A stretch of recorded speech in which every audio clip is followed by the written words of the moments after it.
तो आज से करीब 3 महीने पहले मैंने अपनी पहली फेस सेटिंग वाली वीडियो डाली थी और तब से अब तक मुझे करीब इंस्टा, टेलीग्राम पे हज़ारों मैसेज आ चुके हैं और इसमें से करीब मैंने 2000 से ज़्यादा लोगों की फेस सेटिंग की है।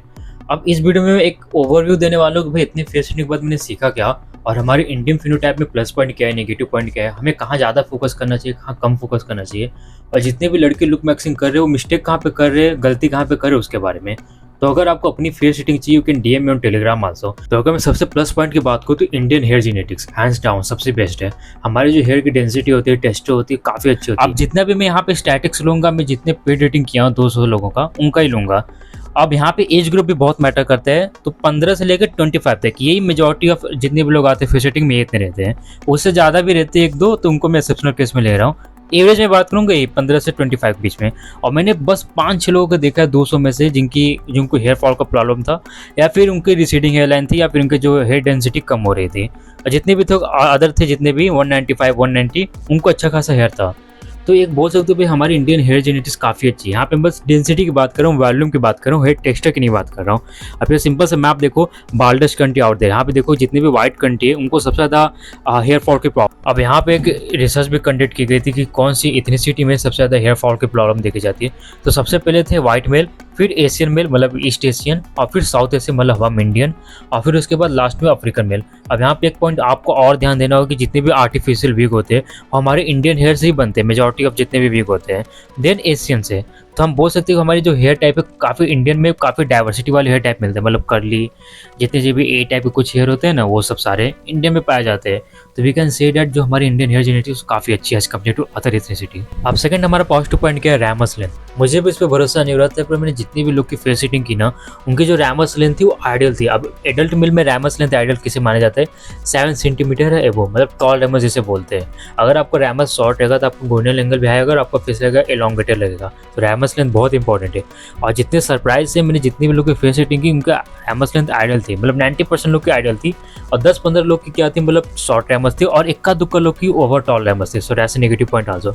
तो इंडियन की रैमस लेंथ काफ़ी अच्छी है। और थर्ड यहाँ पे मैंने पॉजिटिव पॉइंट देखा, फुल लिप्स। अब बहुत लोग बोलते हैं कि मेल में लिप्स इतना मैटर नहीं करता, बट मुझे लगता है कि मैटर करते हैं ये भी। और जितने भी मैंने देखा 90% लोग की फुल लिप्स थी, इक्का दुक्का लोग के जो अपर लिप्स थे वो ज़्यादा थिन थे as compare to lower lips, but तब भी ओवरऑल बात करें तो 90% लोग के फुल लिप्स है। हाँ, यहाँ पे बस मैं लिप्स के मतलब प्रोपोर्शन की बात कर रहा हूँ, ये नहीं कि यहाँ पे बहुत लोग को मैंने देखा है 50 से 60% से ज़्यादा लोग के लिप्स ड्राई थे या फिर टैंड थे या फिर चैपी थे, अलग बात है। बट यहाँ पे अगर मैं स्ट्रक्चर की बात करूँ तो मेजॉरिटी है full lips, that's a major plus point. अब सबसे इंपॉर्टेंट बात करते हैं कि वेयर आर वी लाइकिंग। तो सबसे पहले मैं बोलना चाहूँगा एसिमेट्री पे, unnecessary focus on the symmetry. अब यहाँ पे आपको ये समझना होगा कि भाई सिमेट्री मैटर करता है, ये भी मानता हूँ मैं, पर इतना मैटर नहीं करता जितना आप लोग सोचते हो। मैंने जितने भी लोग मुझे फेस सेटिंग के लिए फोटो भेजते सबसे पहले ये पूछते भाई मेरी सिमेट्री क्या है, मेरी फेस एसिमेट्रिकल है कि नहीं, कि सिमेट्रिकल है कि नहीं, ये सब। बट ये इतना मैटर नहीं करता। कोई एक झलक में आपको बता दे कि भैया आपका फेस एसिमेट्रिक है, तब आपको नोटिसेबल एसिमेट्री है, तब यहाँ पे आपको फोकस करना चाहिए अपनी सिमेट्री सुधारने पे। अगर आपको थोड़ा बहुत एसिमेट्री है, नोटिसेबल नहीं है, तो उस पर फोकस करना बंद कर दो। बस आपको लगता है कि भाई मेरा फेस एसिमेट्रिकल है, पर सामने वाले को नहीं लगता। आप सुपर मॉडल को देख लो, सियान ओपरा का, उसका भी नोज थोड़ा टिल्टेड है, तो उतना मैटर नहीं करता। तो आप अननेसेसरी फोकस सिमेट्री पे करना बंद करो और ओवरऑल अपील पे फोकस करो। और सेकंड, बियर्ड। मैंने बहुत बंदों को देखा है वो टीनेजर फेस में रहते हैं, पैची बियर्ड रखते हैं और यहाँ पे अगली मुस्टैच रखते हैं, ऐसा बहुत ही गंदा दिखता है यार। अगर उनको मैं बोलूँगा कि सेव कर दो तो ये बोलते भाई अगर मैं सेव कर दूंगा तो मेरे दोस्त मुझे चढ़ाएंगे, मैं गे दिखने लगूंगा। पर उनको पता ही नहीं कि कितने गे लोग की बियर्ड भी होती है। तो यार ये फालतू की चीज़ों पे फोकस करना बंद करो और यहाँ पे आपका एक ही एम होना चाहिए कि आपको अच्छा दिखना है, you want to look better. तो ये beard is not equal to masculinity और masculinity isn't equal to attractiveness. ये दोनों बहुत ही डिफिकल्ट कंसेप्ट है, ओके। बहुत लोग सोचते हैं कि जितना ज़्यादा बियर्ड रखोगे उतने ज़्यादा अट्रैक्टिव दिखोगे, बट सरासर नहीं। ये बियर्ड वाले दिख रहा है बंदा आपको ज़्यादा अट्रैक्टिव दिख रहा है कि क्लीन शेप वाला। तो ये अपनी दिमाग लगा कर सोचो भाई, आप ये पैची बियर्ड सबसे पहले अगर आप टीनेजर तो उसको सेव करो और अगली मुस्टैच भी रिमूव करो। अब थर्ड बहुत इंपॉर्टेंट पॉइंट आता है हमारा बैड ग्रूमिंग सेंस। मुझे लगता है कि 90 या 95% इंडियन मेल को बेसिक ग्रूमिंग सेंस भी नहीं आता। अगर आप कॉलेज या फिर स्कूल में हो तो जाके देखना अपने क्लास में, आप देखोगे मेजॉरिटी ऑफ बंदों को ऐसा लगता है वो नहाते ही नहीं है, मतलब ऐसे उठ के चले आते हैं। और अब उनको बोलोगे कि आप थोड़ा ड्रेसिंग स्टाइल पे ध्यान दिया कर या फिर फैशन स्टाइल पे ध्यान दिया कर या फिर स्किन केयर किया कर, तो बोलेंगे ये तू मुझे सिखाएगा, लड़की बनना है तुझे। मतलब ऐसे उनको माइंडसेट है। और मैंने भी यहाँ पे जिन लोग को रेट किया है ना, ये सबसे ज़्यादा यही लैक करते हैं, ग्रूमिंग सेंस। इनका फैशन स्टाइल बहुत ही ख़राब रहेगा, हेयर टेस्ट बहुत ही ख़राब रहेगा, और इनका जो स्किन टाइप रहेगा ना, मतलब बहुत सारे एक्ने, ऐसा लगेगा गंदे जैसा दिखते हैं ऐसा। तो हम इंडियन को सबसे ज़्यादा यहीं पे फोकस करना चाहिए, अपने ग्रूमिंग सेंस पे। अगर हम अपना ग्रूमिंग सेंस भी थोड़ा बहुत इंप्रूव कर लेना, तो मुझे लगता है 1-2 पॉइंट तो ऐसे ही इंप्रूव हो जाएगा, एक एवरेज इंडियन तो ऐसे ही एवरेज आ जाएगा। तो हमें सबसे ज़्यादा यहीं पे फोकस करना चाहिए, बैड ग्रूमिंग सेंस पे। अब नेक्स्ट किया हमारा स्किनी फैट, हैंड्स डाउन। मुझे लगता है कि 90 या फिर 95% इंडियन आर स्किनी फैट। इसलिए आप देखोगे इनके हाथ पैर तो पतले रहेंगे, पेट और फेस पे बहुत ज़्यादा फेस फैट रहेगा, क्योंकि हमारी डाइट इतनी खराब है। और जितने लोग को भी यहाँ पे मैंने रेटिंग किया है ना, उनको भी मैंने यही प्रॉब्लम देखा है। उनका मतलब ऐसा हाथ तो बहुत ही पतला नजर आएगा, बट फेस पे उनको बहुत ज़्यादा फैट रहेगा और एक्ने भी रहेगा।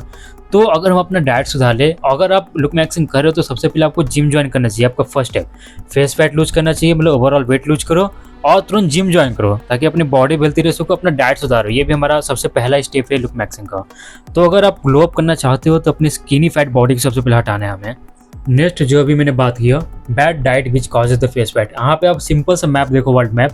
यहाँ पे मैप किसका है, एक एडल्ट एक दिन में कितना ग्राम प्रोटीन लेता है इसका। आप जितने भी नॉर्डिक कंट्री देखोगे, नॉन वेजिटेरियन कंट्री देखोगे, रिच कंट्री देखोगे, इनका प्रोटीन इंटेक 80, 90, 100 ग्राम पार कर रहा है। अब एक एवरेज एडल्ट मेल को कितना ग्राम प्रोटीन लेना चाहिए, 100 ग्राम या फिर उससे ऊपर लेना चाहिए। आप देखोगे यूएस से जितने भी वेस्टर्न रिच कंट्री है, उनका एक एवरेज मेल 100 ग्राम से ज़्यादा प्रोटीन ले रहा है पर डे। और यहाँ पे पुअर कंट्री देखोगे, अफ्रीकन कंट्री देखोगे, इंडियन कंट्री देखोगे, साउथ एशियन कंट्री देखोगे, उनका कितना है 30-40 ग्राम। मतलब कितना फ़र्क है एक वेस्टर्न कंट्रीज में, एक इंडियन कंट्रीज में। यहाँ पे 2 रीज़न है, हमारा वेजिटेरियन डाइट और सेकंड पुअर पॉपुलेशन। यहाँ पे देखोगे पाकिस्तान भी 30-40 ग्राम में आता है, वहाँ तो 99% लोग मीट खाते हैं, मतलब नॉन वेजिटेरियन डाइट खाते हैं, तब भी वो 30-40 ग्राम पर डे, क्योंकि यहाँ पे इतना पॉवर्टी इतना ज़्यादा है। तो आप बोल सकते हो कि जैसे जैसे इंडिया रिच होता जाएगा, तो हमारी जो प्रोटीन इंटेक है वो भी बढ़ती जाएगी, तो ओवरऑल हमारा डाइट भी इंप्रूवमेंट होगा, तो हमारी जेनेटिक्स पे भी थोड़ा थोड़ा फर्क आएगा, मतलब उसमें बहुत ही टाइम लगेगा। तो अगर आप लुक मैक्सिंग करना चाहते हो, तो अपने सबसे पहले अपना डेली प्रोटीन इंटेक उसको ट्रैक करो। आपका डेली प्रोटीन इंटेक एटलीस्ट 80 ग्राम से ज़्यादा तो रहना ही चाहिए। अब नेक्स्ट बात करें तो बैड डायरिया। मुझे लगता है इंडिया का डायरिया बहुत ही खराब है, बहुत ही नेगेटिव पॉइंट पे आते हैं, हमें नर्व कर देता है। अराउंड डायरिया बहुत लोग को देखा है मैंने, 50-60% के इनका जो आईबॉल का शेप है ना राउंड है, which causes the upper eyelid exposure.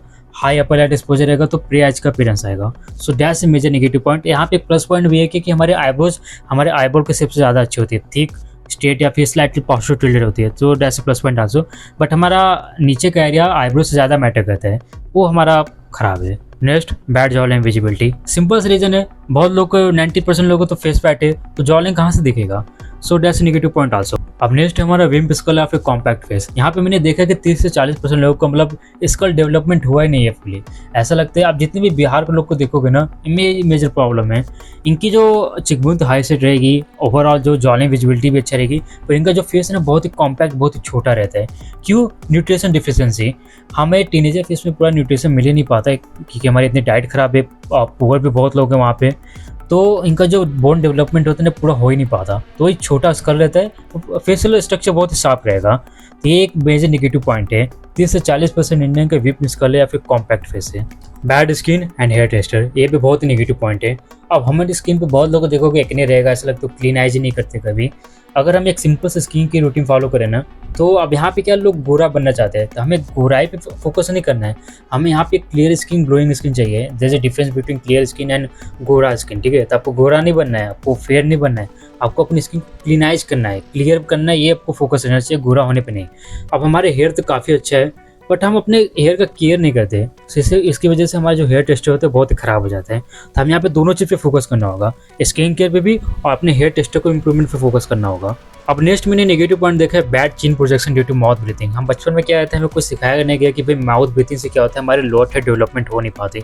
बहुत लोग बचपन में क्या रहते हैं, अंगूठा चूसते रहते हैं और माउथ ब्रीथिंग करते रहते हैं। उससे क्या जो हमारी चिन प्रोजेक्शन दिखते हैं ना, वो पीछे की तरफ डाउनवर्ड्स हो जाती है, और उससे क्या होगा, जो हमारा मैंडिबल का लेंथ है वो भी शॉर्ट हो जाएगा। So that's a major negative point. तो अगर कोई भी आपका टीनेजर वाला भाई बहन है छोटा, तो उसको हमेशा बोलो कि भाई नोज से सांस लिया करे, माउथ से नहीं। अब नेक्स्ट बहुत इंपॉर्टेंट है कल्चर या फिर lifestyle factor that might influence the appearance trend. यहाँ पे जितने भी टीनेजर लोग आते हैं ना, मैं उनको सबसे पहले ये बोलता हूँ कि भाई अपना हेयर लेंथ हमेशा हाई रखा करो टीनेजर फेस में, क्योंकि टीनेजर फेस में हमारे जो फेशियल फीचर्स होते हैं हल्का फेमिन रहते हैं, फेमिन फेशियल फीचर्स पे लॉन्ग हेयर सबसे अच्छा लगेंगे। ये लोग बोलते क्या कि भाई मैं लॉन्ग हेयर नहीं रख सकता, एटलीस्ट मीडियम लेंथ हेयर भी नहीं रख सकता, क्योंकि भाई मेरे स्कूल वाले मानेंगे, मेरे पेरेंट्स मानेंगे। मतलब ये बूमर चाहते कि भाई हम अगली दिखे, बस ऐसे गंजा बन के हमेशा रहे और गंदे दिखे। तो भाई एक पेरेंट्स और स्कूल भी हमें चाहते हैं कि हम अगली दिखते रहे, बस हमेशा पढ़ाई पे ध्यान दें और अपने लुक पे केयर ही नहीं करें। तो एक बोल सकते हैं ना, कल्चरल इन्फ्लुएंस भी बहुत है हमारे लुक पे। तो अब लास्ट में यहाँ पे मैं एक सिंपल सा ग्राफ प्लॉट करने वाला हूँ जितने लोगों को मैंने पेड रेटिंग की उनके बारे में।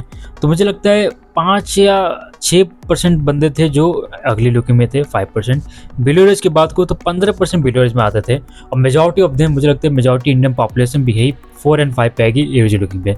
तो 70% एवरेज लुकिंग थे, और बहुत यहाँ पे ग्राफ बहुत ही कम हो जाता है, नीचे आ जाता है। 15% मुझे लगता है बस एवरेज थी, मतलब सम वाट गुड लुकिंग थे, और 5% ट्रूली गुड लुकिंग थे।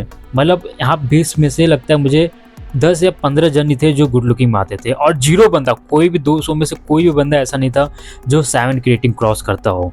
कोई भी ऐसा बंदा नहीं था जो मॉडल टियर या फिर उससे ज़्यादा की रेटिंग लेता हो। मतलब यहाँ पे बोल सकते हो एक model tier good looking guy बहुत ही रेयर है, और मुझे लगता है लुक मैक्सिम होगा भी ऐसा। जितने भी है एवरेज लुकिंग यही 4 और 5 पे, और आप लोग जो वीडियो देख रहे हो आप भी हाई चांसेस आप इसे भी बिलोंग करते होंगे, और बहुत ही रेयर लोग 15 या फिर लास्ट में 5% में आते होंगे। तो अगर मैं इन शॉर्ट में बोलूँ तो अगर आपको ग्लो अप स्टार्ट करना है तो सबसे पहले वेट लॉस करो, skin care, grooming, fashion style, gym join करो, और अपने हेयर टेक्सचर पे भी फोकस करो। जितना भी नेगेटिव पॉइंट मैंने बोला उस पर ज़्यादा फोकस करना है as compare to positive point. तो एक proper look maxing guide follow करना है आपको यहाँ पे। तो यार अगर आप स्टिल कंफ्यूज हो where you need to improve, where you need to focus more, आप मुझे डीएम भी कर सकते हो टेलीग्राम पे। I will let you know how you look.